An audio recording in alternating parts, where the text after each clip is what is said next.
হয়েছে বলো তো? ভেবেছিলাম আজ মোড়ল মশাইয়ের কাছে গেলে হয়তো ফসলের ভালো দাম পাবো, কিন্তু উনি আমার টাকা না দিয়ে শুধু শুধু ফিরিয়ে দিলেন। সে কি? এই বছর তো শুনেছি ফসলের দাম আগের চেয়ে অনেক বেড়েছে, আর উনি তোমায় টাকা দিল না? না, দিল না।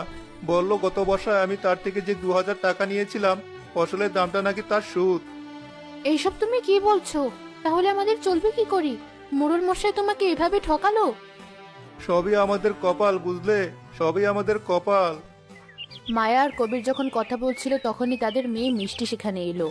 এ কি বাবা, তুমি কাঁদছো কেন? কি হয়েছে তোমার? মা, বাবা অমন কাঁদছে কেন? কই কাচ্ছি? না না মা, কাচ্ছি না।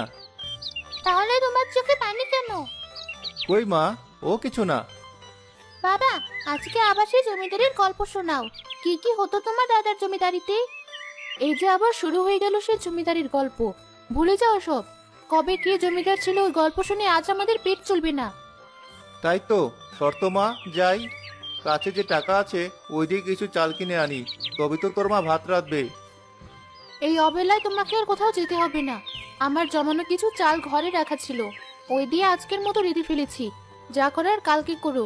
এখন তোমরা বাপ মেয়ে গল্প করো, আমি গিয়ে বাকি কাজগুলো সেরে ফেলি।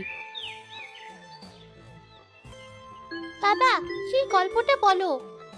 বলছি মা, সে অনেক দিন আগের কথা। তখন আমার দাদা জমিদার ছিলেন। তার এক কথায় সারা গ্রাম উঠতো আর বসতো।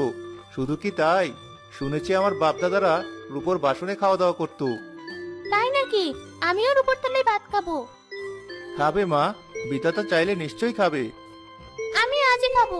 মাকে বলো আলমারিতে যে রূপোর থালা আছে সেটাতে আমায় ভাত দিতে। লক্ষ্মী মা আমার, জেদ করে না।